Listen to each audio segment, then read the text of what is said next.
They will not move. Paul banged on the camper and they did not budge. So he was picking them off. This is fun. Reminds me of our gnat story that we will have to tell sometime. That's absolutely hilarious. This is not even anything close to that story. That's true. That's... Surely they're alive. Why are they being so still? That one right there is like moving its tail up and down. Y'all, these mayflies, they survived a torrential downpour this morning. They're still stuck on the camper. This is the craziest thing I've ever witnessed.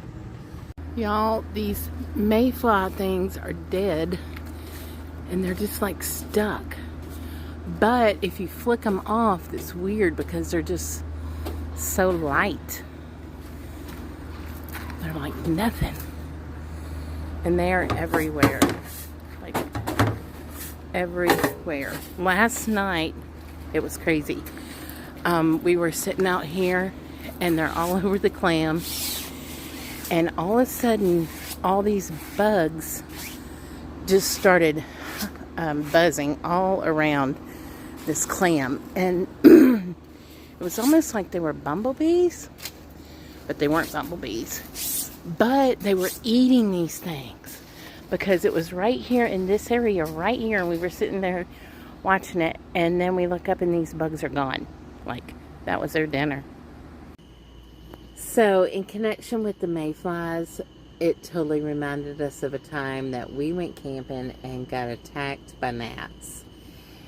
And I don't remember where we were. I feel like it was somewhere in Kentucky or Tennessee. I think we're in Texas, but heck, I don't know. I mean, literally, like, this campground was backwoods. It like, was backwoods. Nobody was around us. And we had this primitive type candle holder that's like stamped out, you know, metal. Lantern. Yeah. And it makes a pattern when it burns. And so it was by the camper, and I was like, oh, look at that pretty pattern on the camper. No, y'all, it wasn't a pattern. It was gnats. And thousands. Yeah, and like, we didn't have the door closed good enough, and we got in the Tramper, and gnats were thick in there. Mm-hmm. And we were like, oh my gosh, what do we do? We're ready to go to bed. And we had been sitting by the fire. We had had some drinks, and we were like, we're not safe to drive. We can't go to a hotel. You know, we're stuck. So, we get in there. Paul lowers the back. We turn all the lights off, and he takes a blower. Y'all, we're blinded because we're out in the country in the middle of nowhere.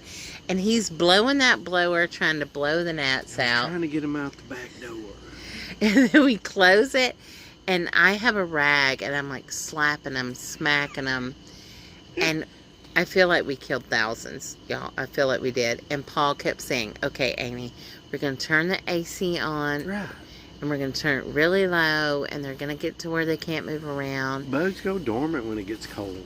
So, that's what we did, even though I was freaking out. But I had no choice but to endure it. And when we woke up the next morning, y'all, I literally took my purse outside, dumped it. It was there everywhere. There was gnats all in the purse.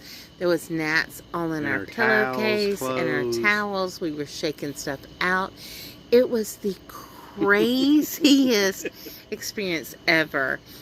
And we're just not doing it justice right now. But I just wanted to share that with you, that we have had some crazy times camping. You expect it.